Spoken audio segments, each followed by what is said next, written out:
এই টাঙ্গাইলের মুসলমান, ও যুবক ভাই, বিদ্যু বাবা, পর্দার আড়ালের মা বোনের আমার, অন্তরের কানটা লাগাইয়া দিয়া শুনবা। আল্লাহ পাক রব্বুল আলামিন এই আয়াতে কারিমার ভিতরে বলেন, আমার যেই সমস্ত বান্দা বান্দিরা আমি আল্লাহ রব্বুল আলামিনের নিয়ামত পাওয়ার পর আমি আল্লাহ রব্বুল আলামিনের নিয়ামতের শুকরিয়া আদায় করবে, আমি আল্লাহ আমার ওই সমস্ত বান্দা বান্দির নিয়ামতের ভিতরে বরকত দিয়া ভরপুর করে দিব, আমার বান্দা বান্দির নিয়ামত বাড়ায় দিব। বলেন সুবহানাল্লাহ। আর আমার যেই সকল বান্দা বান্দিরা আমি আল্লাহ রব্বুল আলামিনের নিয়ামত পাওয়ার পর আমি আল্লাহ রব্বুল আলামিনের নিয়ামতের শুকরিয়া আদায় করবে না, আমি আল্লাহ রব্বুল আলামিন ঘোষণা দিয়া দিলাম, আমি আল্লাহ তাদের নিয়ামত তো বাড়ায় দিব দূরের কথা, বরঞ্চ যেই নিয়ামত আমি আল্লাহ তারে দিছি ওই নিয়ামতটা আমি আল্লাহ তার কাছ থেকে ছিনাইয়া নিব, তার কাছ থেকে কাড়িয়া নিব। শুধু তাই না, সে মরার পর তার জন্য কঠোর শাস্তি জাহান্নামের ব্যবস্থা করে দিব। বলেন নাউযুবিল্লাহ। ওরে কলিজার টুকরা যুবক ভাই, ও বিদ্যু বাবা, পর্দার আড়ালের মা বোনেরা আমার, একটু অন্তরের কানটা লাগাইয়া দিয়া শুনবা। আল্লাহ বলে, বান্দা, তোরা যদি তোদের নিয়ামত বাড়াইতে চাও, তোরা যদি তোদের সম্পদ বাড়াইতে চাও, তোরা যদি তোদের চাকরি বাড়াইতে চাও, তোরা যদি তোদের বাড়ি গাড়ি বাড়াইতে চাও, এই বান্দা, দুনিয়ার ভিতরে যদি আমি আল্লাহর নিয়ামত ভরপুর পাইতে চাও, বান্দা সর্বদাই আমি মালিকের শুকরিয়া আদায় করো।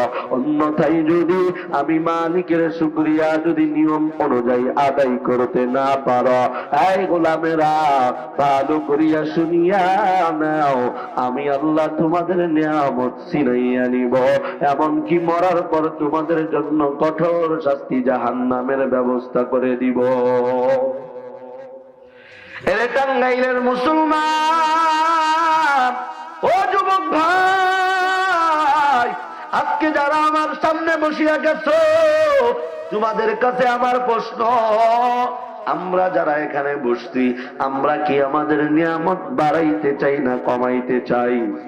আরো জোরে বলেন, আমরা কি আমাদের সম্পদ বাড়াইতে চাই না কমাইতে চাই? আমরা কি আমাদের টাকা পয়সা বাড়াইতে চাই না কমাইতে চাই? যদি বাড়াইতে চাই তাহলে শুকরিয়া আদায় করা লাগবে কার? হয় নাই? আরো জোরে বলেন, কার? এই মাইকের সাউন্ডটা দেন, এই মাইকের সাউন্ডটা দেন, মাইকটা ঘুরাই দেন। শুকরিয়া আদায় করা লাগবে কার?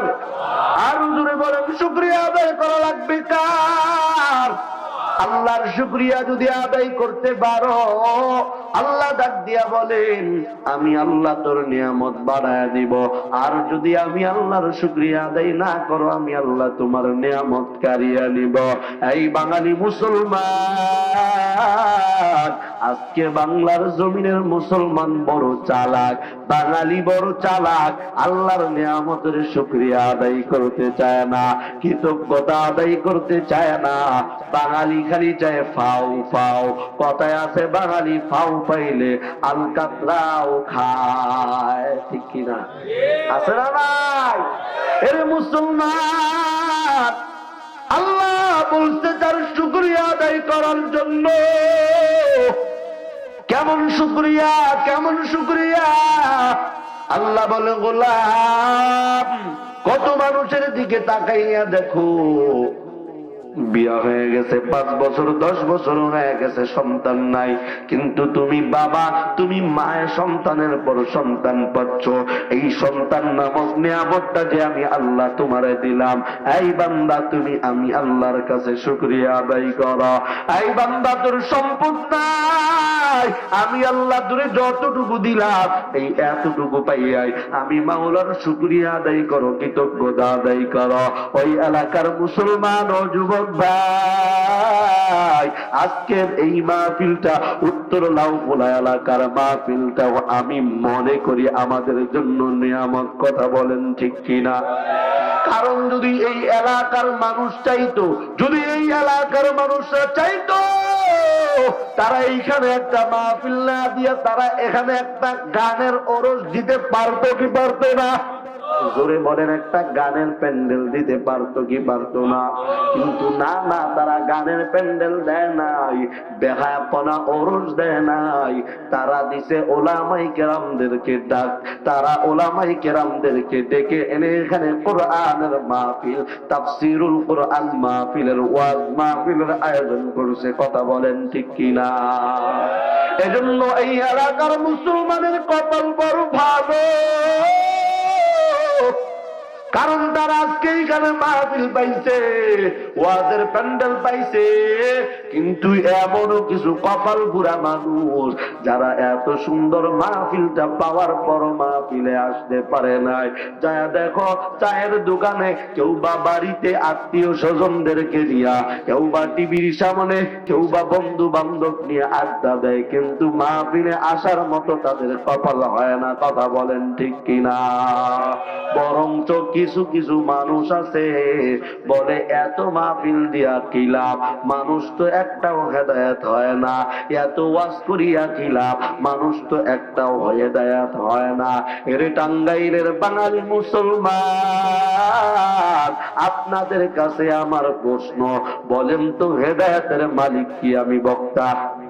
হেদায়েতের মালিক এই এলাকার সভাপতি, হেদায়েতের মালিক এই মাদ্রাসার বড় হুজুর, হেদায়েতের মালিক কে?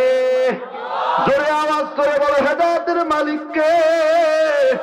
আল্লাহ তাআলার পক্ষ থেকে আমরা কোরআনের দাওয়াত দিচ্ছি, নামাজের দাওয়াত দিচ্ছি, হকের পক্ষে দাওয়াত দিচ্ছি, সত্যের পক্ষে দাওয়াত দিচ্ছি।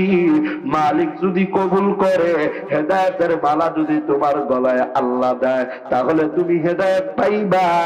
আর যদি মালিক হেদায়েত না দেয়, আমি বক্তা সাহেব সারা জীবন ওয়াজ করেও কোনোদিন একটা মানুষকে হেদায়েত দিতে পারবো না। কথা বলেন ঠিক কিনা? আমি বক্তা হেদায়েত দিব কেমনে?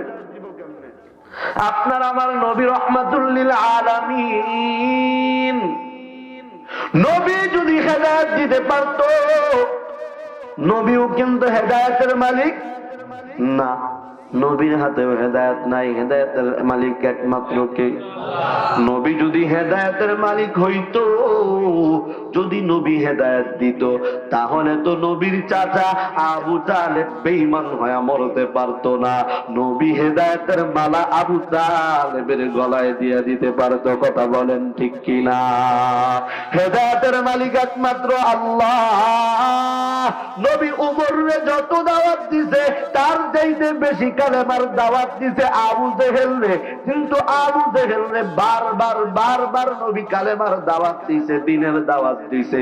এরপরও আবু জেহেল কালেমার ছায়াতলে আসে নাই, হকের ছায়াতলে আসে নাই, নবীর কালেমা গ্রহণ করে নাই। আর উমর রে কোন দাওয়াত দিছে, কিন্তু আল্লাহ আবু জেহেল রে কবুল করে নাই, উমর রে কবুল করে নিছে। কোন উমর? যে উমর হেদায়েতের মালা পাইছে নবীর গলা কাটার কাটতে যাইয়া। উমর, এই মুসলমান লম্বা ঘটনা, বিস্তারিত বলার মতো সুযোগ নাই।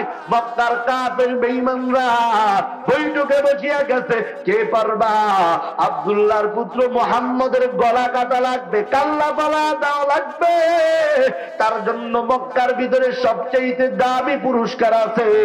কেউ কারো সাহস নাই, কারো সাহস নাই। হঠাৎ করে নবীর দ্বিতীয় সাহাবী খলিফাতুল মুসলিমিন হযরত উমর, তিনি তখন মুসলমান হয় নাই, টাটকা কাফের বেঈমান ছিল। উপর দাঁড়াইয়া ডাক দিয়া কয়, আমি পারবো, আমি পারবো, আব্দুল্লাহর পুত্র মুহাম্মদের গলা নামাইতে আমি পারবো, আব্দুল্লাহর পুত্র মুহাম্মদের গলা আমি উমর আনতে পারবো।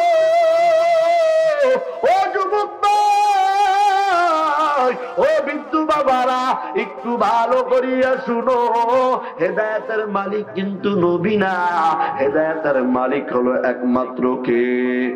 হয় না? আরো জোরে বলো কে? উমর গলা কাটতে যায়, সাহাবাই কেরামরা তো আতঙ্ক। আরে উমর নবীর গলা কাটার জন্য আসছে, সবাই কান্নাকাটি শুরু করিয়া দিছে। এই উমরের তো আটকাইতে হবে, উমরকে তো কতল করতে হবে। সমস্ত সাহাবাই কেরামরা রেডি, উমর আসলেই তারে মারিয়া ফেলবে। আগে পিছনে অনেক কথা, যেহেতু আমার আলোচনার বিষয় এটা না, এজন্য আমি সংক্ষিপ্ত করে আপনাদেরকে শোনাই। সাহাবাই কেরাম নবীরে ডাক দিয়া কয়, ইয়া রাসূলুল্লাহ, ইয়া হাবিবাল্লাহ, আপনি শুধু আমাদেরকে অনুমতি দেন, আপনি শুধু আমাদেরকে অর্ডার দেন। ওগো পয়গম্বর, আমরা ওমরের গলা নামায় দিব, ওমরকে আমরা মারিয়া ফেলবো, ওমরকে আমরা কতল করিয়া ফেলবো। রহমাতুল লিল আলামিন নবী ডাক দিয়া কয়, না না না না, এত মাথা গরম করিও না, সবাই ঠান্ডা হও, সবাই বসে উমরের হেদায়েতের জন্য দোয়া করতে থাকো। খলিফাতুল মুসলিমিন হযরত উমর খোলা তরবারি নিয়ে পয়গম্বরের সামনে হাজির। ও মুসলমান, শুধু এতটুকু বোঝানোর জন্য কথাটা বলতেছি, নবী বারংবার আবু জেহেলের দাওয়াত দিছে, এরপরও আবু জেহেল হেদায়েতের মালা পায় নাই।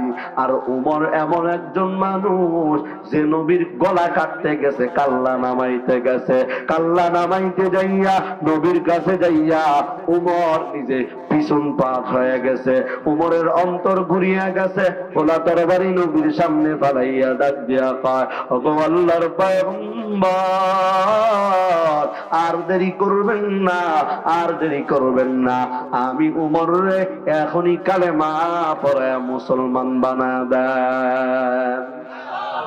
হেদায়েতের মালিক কে? আমি বক্তা, এলাকার কেউ না। ও মুসলমান, তুমি যতই বিরোধিতা করো, তোমার বিরোধিতা করে কোরআন থামাইতে পারবা না, তোমার বিরোধিতা করে কালেমার দাওয়াত বন্ধ করতে পারবা না, তুমি বিরোধিতা করে মাহফিল বন্ধ করতে পারবা না, তুমি বিরোধিতা করে ওলামায়ে কেরামদের জবান বন্ধ করতে পারবা না। কথা বলেন ঠিক কিনা?